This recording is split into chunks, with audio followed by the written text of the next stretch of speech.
everything was going well on this partial strip down. Clean in there, fairly clean in there and all. And I took this apart, metering block, I believe that's what it's called. Oh dear. Also trashed that gasket a little bit, and making another one of those wouldn't be easy. It's doable, but it wouldn't be easy. I also have spread bore adapter in, and comes with gaskets. Look at that, that's Chinese, but that's really quite good.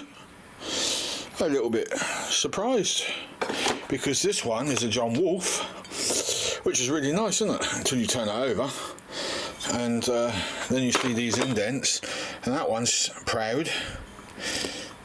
I mean, it's supposed to be professional racing parts in it, Mr. Wolfe. Let's start at that. That shaping machine might be coming out later, because I ain't putting that on like that. Ain't happening. So yeah, I am going to use that one and that one. I'm scared to death. Well, I'm not scared to death. I have concerns. There's too much depth there. Originally I bought that because I thought that was the spread bore, and I got a bit muddled. Expensive decision that was, but I'll give it a go, and if it don't work, I'll remove that. And I'll plonk this one straight down because it'll still work. I just thought that it'd be easier to remove the carburetor, because I don't know if any of you might know, but the bolt on this corner here, I think, is a real nasty one. So bolting these on first to the carb would be easier for getting to everything else that I need to get to, unless I need to split the carburetor. Then I'm in trouble because the screws are underneath. They don't go through on the top on this particular unit. All gaskets, I've got all the nuts and bolts I need. I can mount that, but first I need to deal with this first. Oh boy. Okay, I've cleaned up as much as I can. I had to move the butterflies, which worries me a bit, because you can see the screws have been chafed at the other end to stop them from falling out.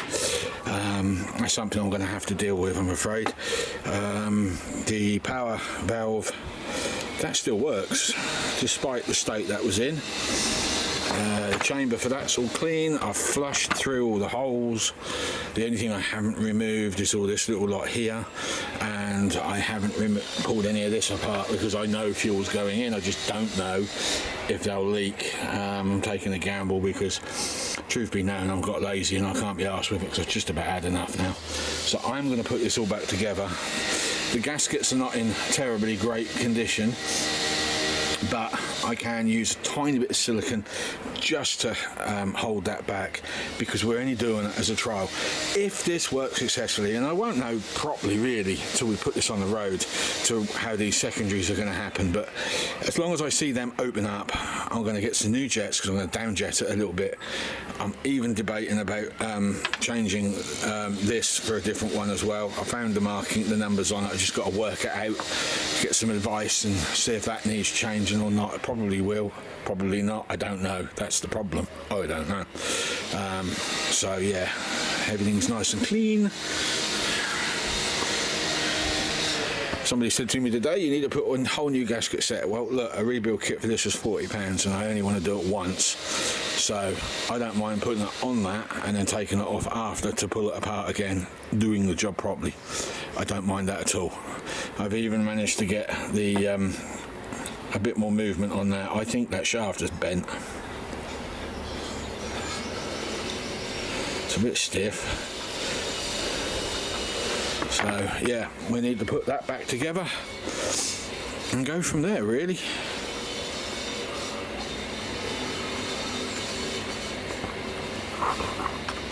Okay, it's back together. The only thing I haven't cleaned yet is the filter. I've got to undo that tomorrow and see if we can't clean that out. everything else that needs to be done is done.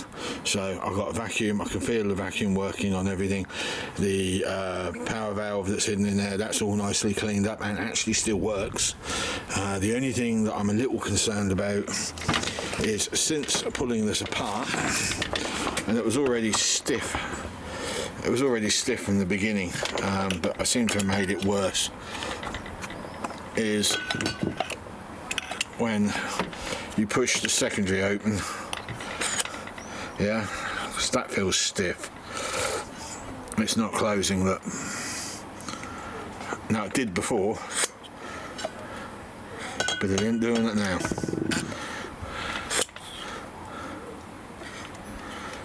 It's these. There's something, I don't know what it is, it's something causing that to bind. And I just don't know what.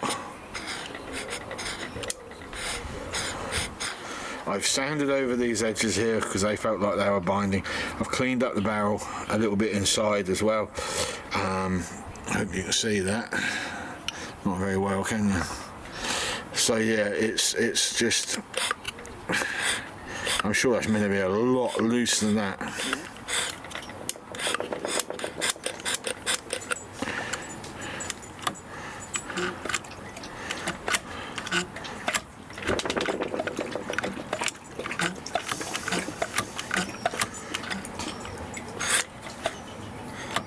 We're gonna have to put a spring on that, guys. See what I mean? No good. Not unless I can adjust that spring. If I can adjust that one and get that a bit tighter. I don't know if that's feasible. That could have slipped, if that's possible to do that. Don't know. But everything else has been done. It is a lot cleaner in there now. Hell of a lot cleaner.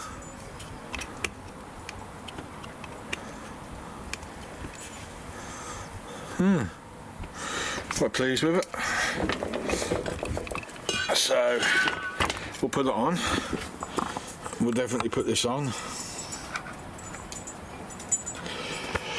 Well, that there vehicle, and put some fuel in it and just see what happens. If I'm convinced it will run the engine without too many problems, then I will spend the £45 for a rebuild kit for this, which means it gets all brand new everything. But that shaft, that seriously needs to be sorted out. There's little plastic shims in there and they just feel too tight for some reason, and I don't know if somebody's recently rebuilt it, but I found all the bolts were really loose, like somebody had been in it. But what surprises me is it looked like it was in an engine that might have been underwater at some point. Remember, this came out of a boat, and apparently the reason why you know it's a boat carb, other than the fact that it was painted red, is these curves here. Those represent a marine carb, apparently, if I've read it correctly. So that's why I picked this, because I've got 4x4 that's going to be doing all sort of weird angles. I really didn't want to do it any other way. So there you go, guys. That's it for today. Tomorrow we'll fit everything.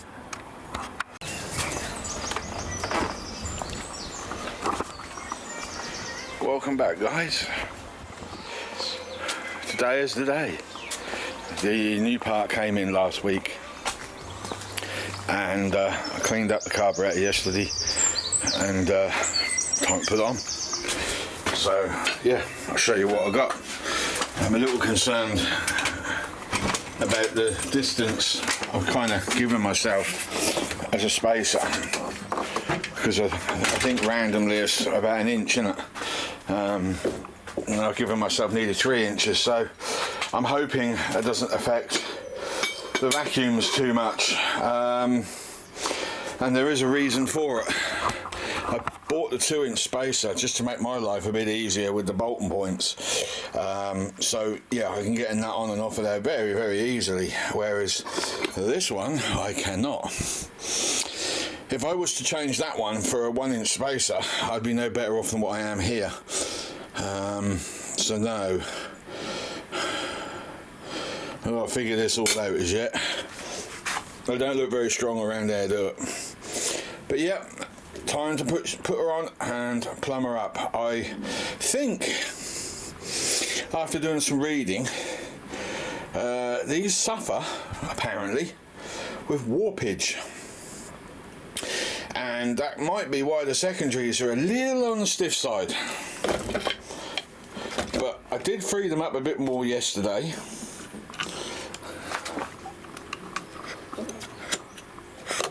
So they do shut. They do shut better than they did.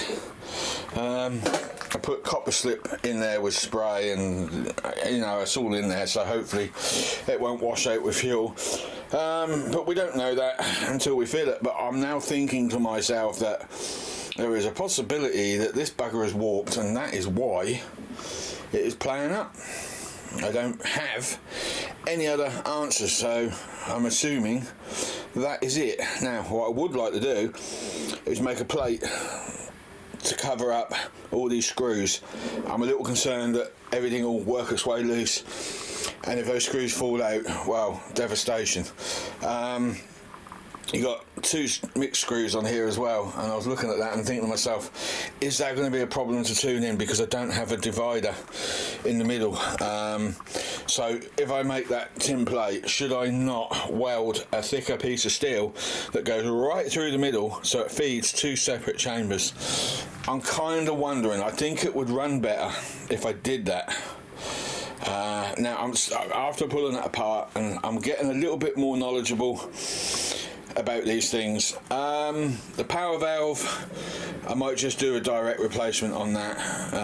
That's to do more with the fuel delivery. So if you've got something that's running really rich for the racing purposes, is what I read, the power valve is to when it comes to tick over, because it's being flooded up, that power valve kicks in and slows that rate down, or something like that. Don't fully quote me on it, but I might just leave that alone, rejet it.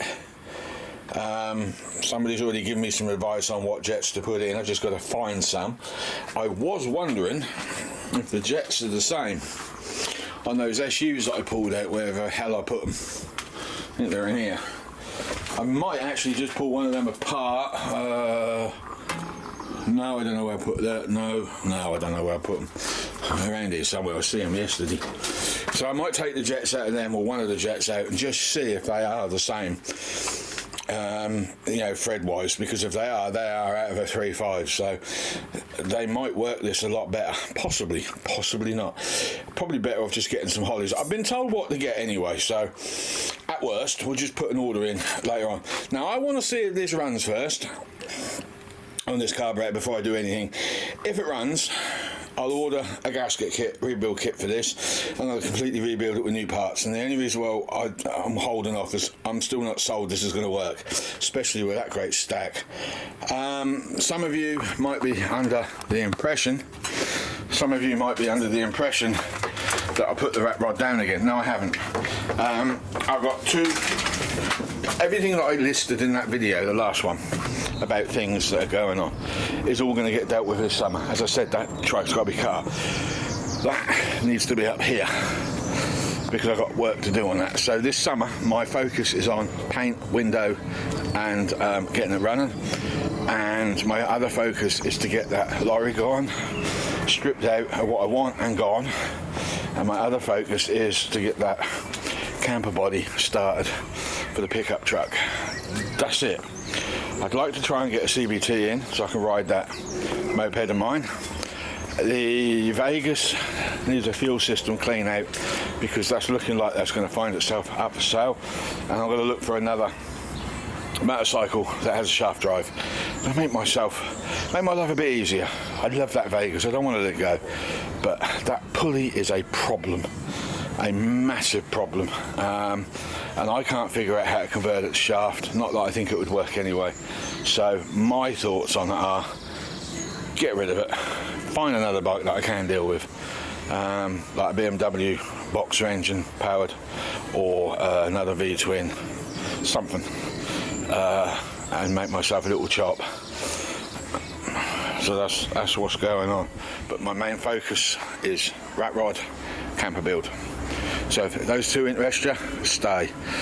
Don't disappear on me. If you want to see the other stuff happen, it will happen, but it will happen when I've got nothing to do and I'm struggling for videos.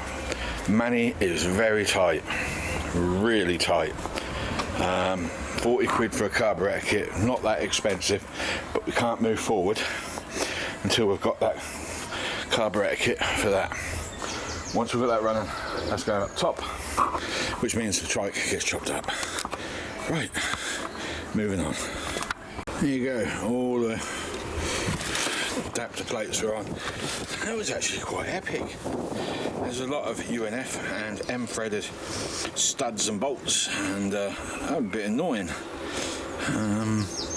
If it wasn't for the fact that I was able to, where is it? Yeah, remove that. I would doubt I'd have got to that. So how on earth you're supposed to get to that one with the, I mean, that's awkward. Anyway, it's there, so now it's a case of get it in the engine bay and pray it work.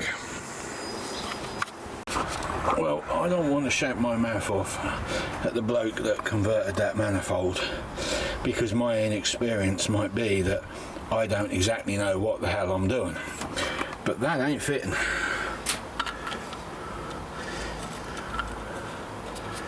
That's out.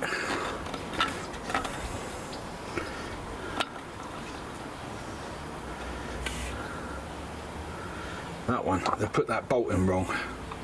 Look at that. And that has really annoyed me.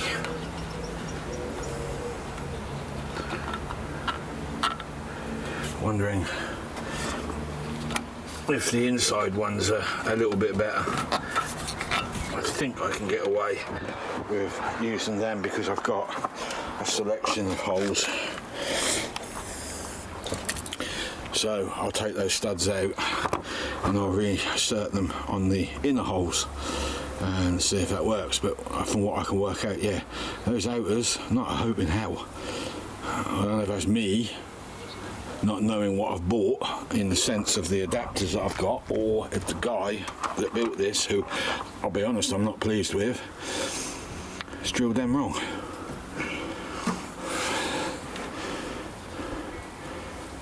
Yeah, they're off. It's that one.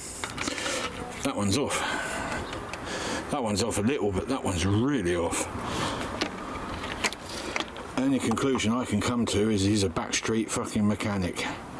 You know, works in his garage, retired. Not impressed. I wasn't going to name and shame him, but if it transpires that they are in the wrong place, I think I am going to put his name up on my YouTube channel as an advisory.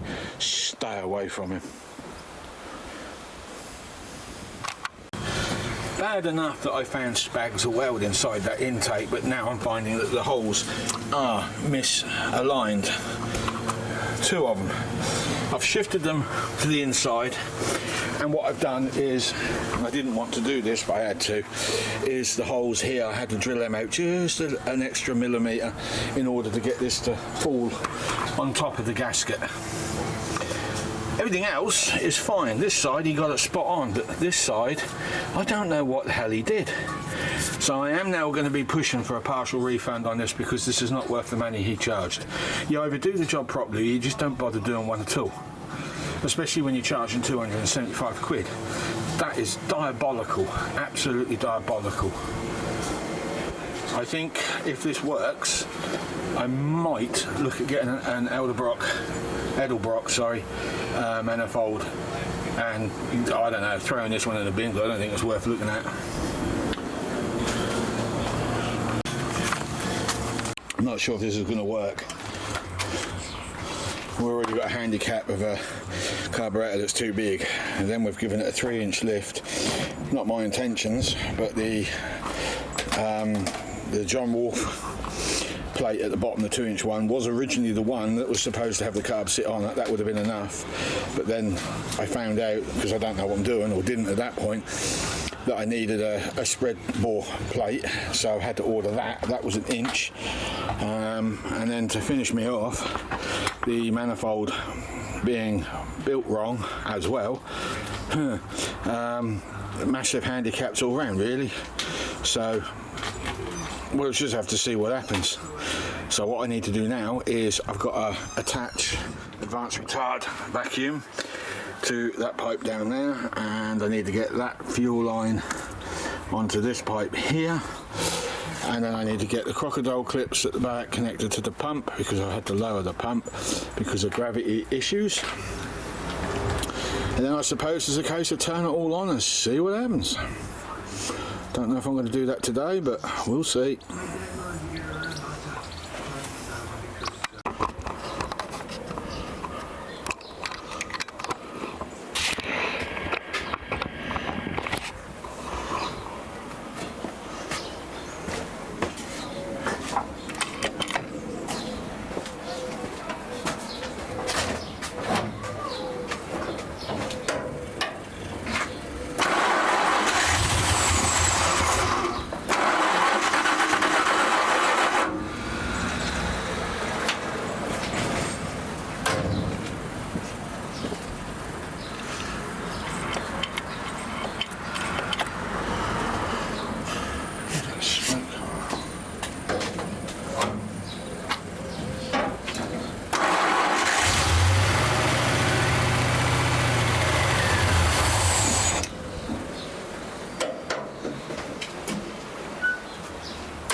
I think it's running out of fuel.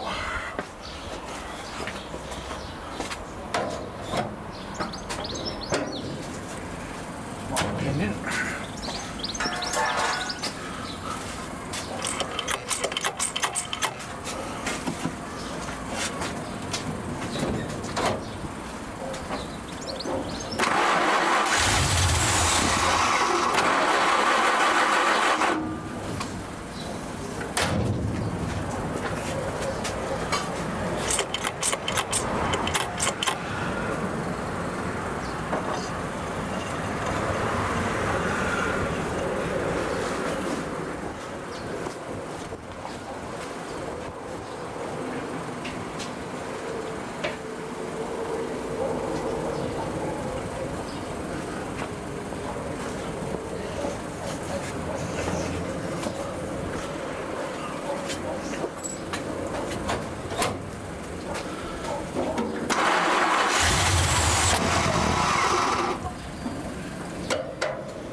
Right, I now know what the problem is.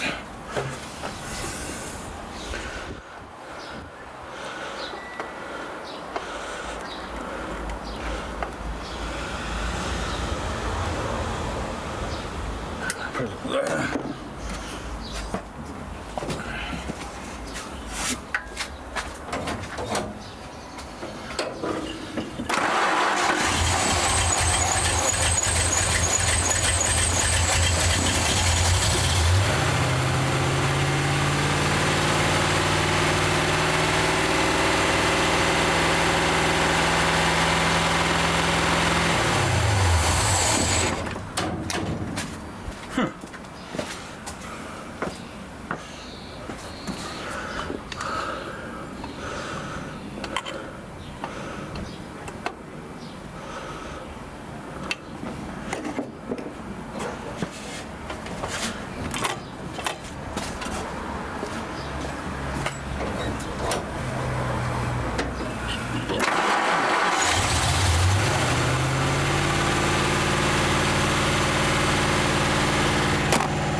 I cannot get the tick over down for some weird reason.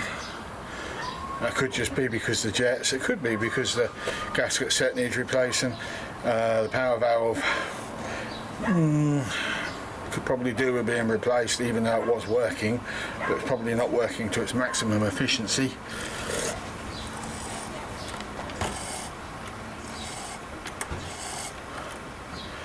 So I don't know. I'll give it one more blast.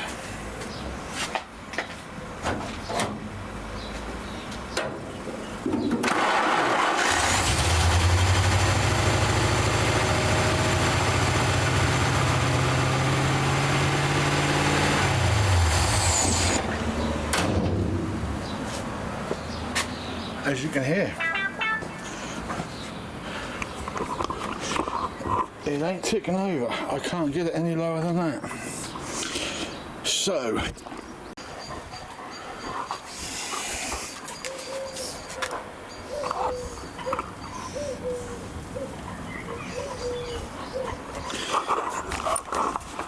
I'm being bombarded by dogs.